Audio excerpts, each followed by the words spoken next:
Good morning, everybody. It's November the 10th. It's about 7:25. I started into the woods at 6:30 and I kind of still hunted coming in. Took my time. The leaves are damp from frost. It's supposed to get up in the 60s today, low 60s. It was 36 when I left the house. So I'm in here by myself. Jerod, of course, worked last night. I don't think he's coming over this morning, and Alvin had things to do, so I'm in here by myself. And I'm only hunting a half a day. I have physical therapy on my shoulder this afternoon, so taking advantage of this morning, and I'll be in here tomorrow. Tomorrow is Veterans Day, and I'm off work. I want to thank all the veterans for all their service. We wouldn't have the country we have if it wasn't for them. But I'm going to turn this camera off and sit back, do a little grunting, see if I can get something stirred up. Well, it's 10:30 and I haven't had anything move since I've been in here. I've seen turkeys, seen some squirrels. I actually seen a fox squirrel chasing a gray squirrel all over the place. But I've bleated and I've grunted and haven't had anything come in. The wind kind of picked up just a little bit. Of course, it's getting warmer. Like I said, it's supposed to be in the about 60. I don't think it's supposed to get up to 65. I think that's tomorrow. But I think I'm going to get down. It's like I said, 10:30. I'm going to move to my second stand. I haven't been in there all year, so I'm going to check it and see if I can do some grunting and bleat and see if anything might come in there before I have to head out here about noon. So just wanted to give you an update. Thought for sure it might be moving today. You know, we think the pre-rut's already started. Pretty sure it has. I mean, too much buck activity during the daytime. But just nothing moving in my area. So I'm going to pack everything up and get over to the other stand.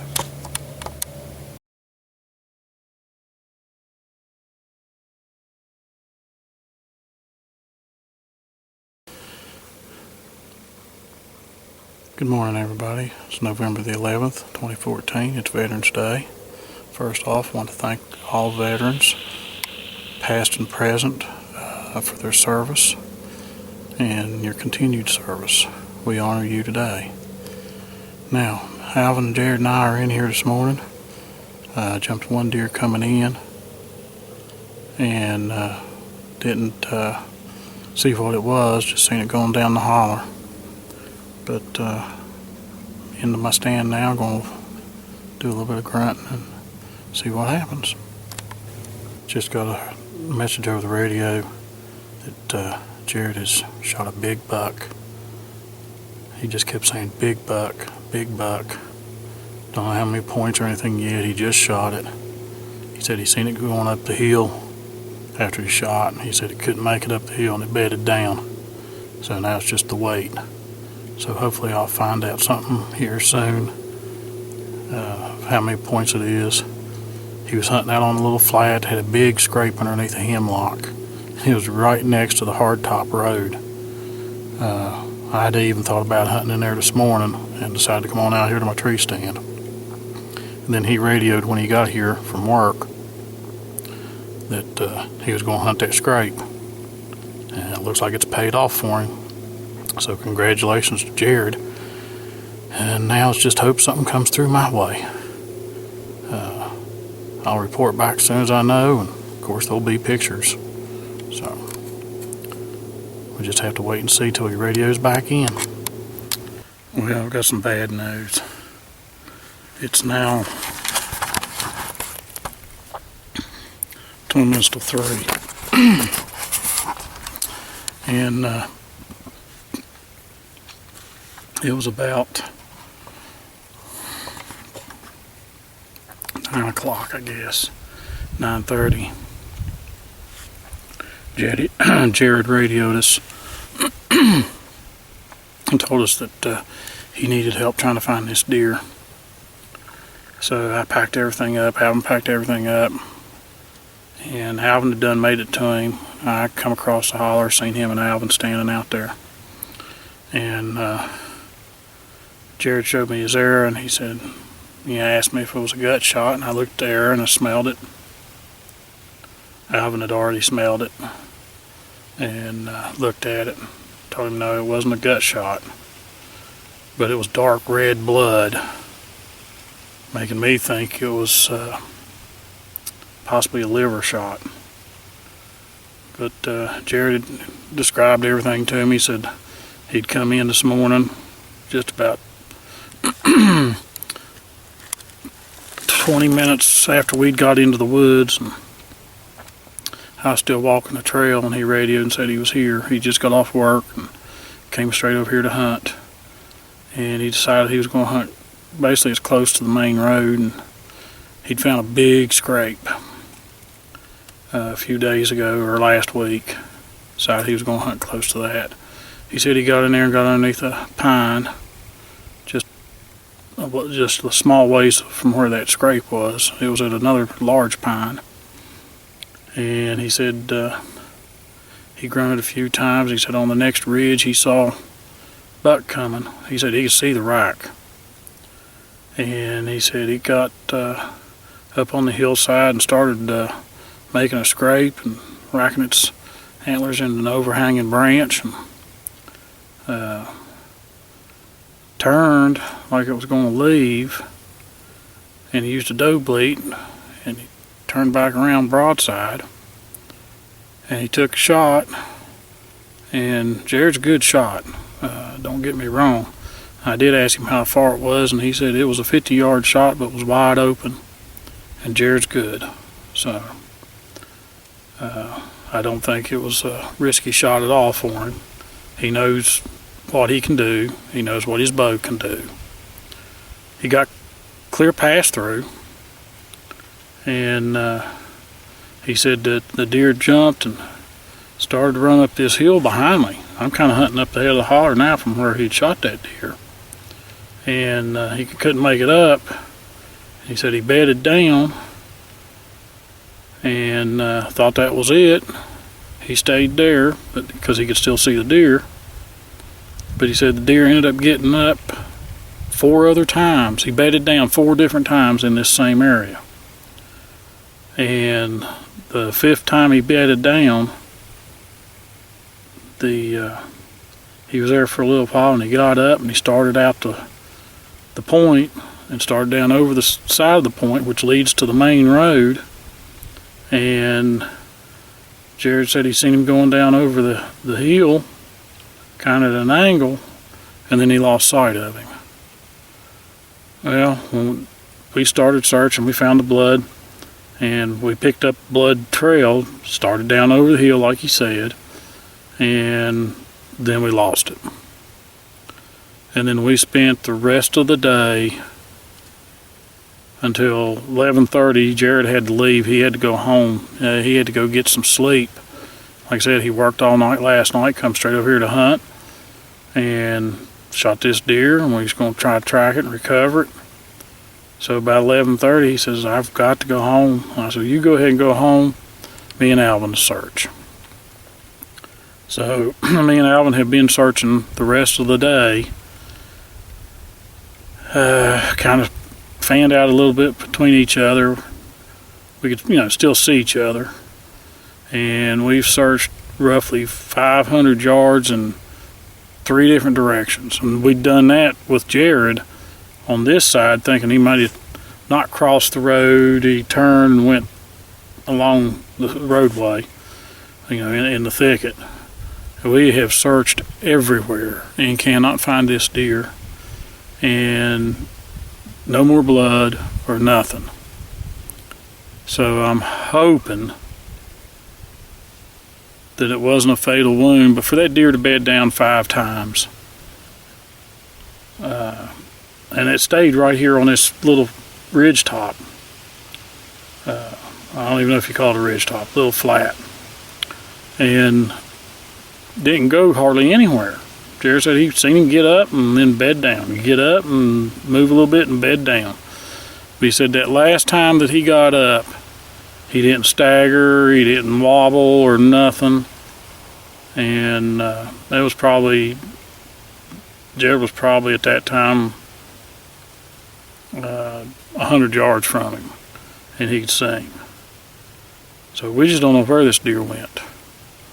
So 2 o'clock, Al and I have given up.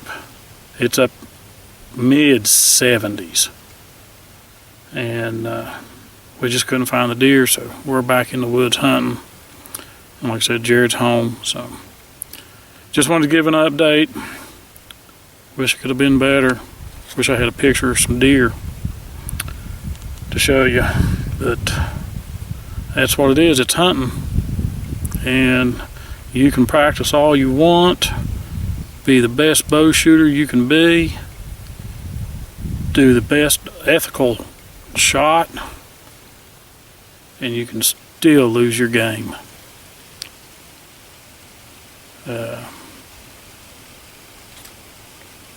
That's hunting. So I'm gonna shut the camera off. I'm not in my tree stand. I'm hunting from the ground, and I'm gonna see what happens. It's too warm. I don't think the deer are moving.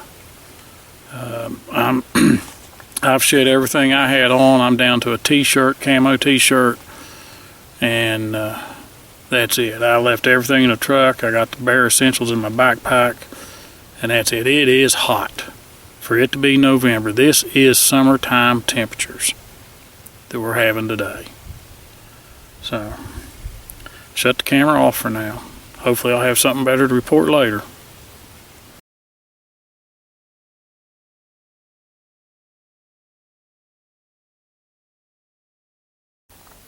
Good morning, everybody. It's November the 15th, 2014, Saturday. Jerod and Al and I are out here hunting, and it's been exciting. I haven't even got to my tree stand. Right now I'm sitting on the ground. I was walking in on the trail, heard something. There was a buck running a doe. Too far for bow shot, but also running. So there wasn't no stopping them. And I stood there for a little bit and watched them disappear. Then I heard something behind me, and there was another doe coming up behind me. But too far away. I tried to sneak up on it, and then I just lost sight of it. I never knew where it went to. So I started coming back on out here towards my tree stand. And the holler separates the four-wheeler trail from where my tree stand's at. I jumped two right there. They went down the holler and up the other side towards my tree stand. No way I could get in. We got snow on the ground, as you can tell. And so I'm sitting in this spot right now. It's kind of a saddle between a couple hollows. And I'm going to sit here for a little bit, see what I can, see if anything moves while I'm right here. I might do a little grunting, a little doe bleat, see what happens. But, I mean, it's taken me an hour just to get to this spot from when I first got in the woods. So the bucks are chasing does. I mean, they're chasing. It's 13 degrees at 6:30 when we got over here, and it's now 8 o'clock. And I think I'm just gonna sit right here for a little while, see what happens. I don't want to make any more noise than what I have to. So I'll report back later. Well, we're back in here for an evening hunt. I'm hunting on the ground again, not in my tree stand. I'm hunting close to the main road. There's a crabapple thicket here. I'm always looking for the deer that Jerod shot on Tuesday. We discovered this crabapple thicket, and a bunch of apples there. The deer had been traveling through it, wore a path all the way to the mud. A lot of different trails going into it. So I'm hunting above it, about 30 yards off of it. And Jerod said the deer he seen this morning, that's the way they headed, was towards this. A lot of trails in this little patch right here too, just above it. So I'll keep my fingers crossed something will maybe come through. We went out for lunch and talked to Jerod, and I believe he told me he seen 9 deer.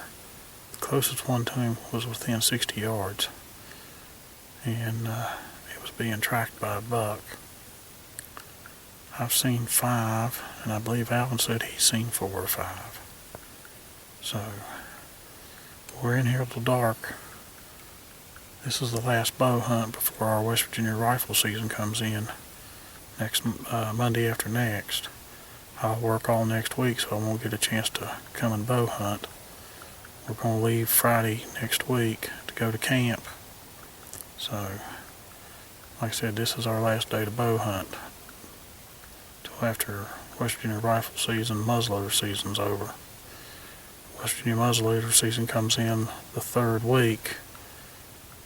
There's 2-week rifle season, which is the week of Thanksgiving and the week after. Then right after the rifle season, a week of muzzleloader season comes in. So they got them back to back. After that, it may not be worthwhile trying to even bow hunt. There are going to be so many gunshots going off, they'll probably be too skittish to get close to bow range. But we're going to give it what we can today, see what happens.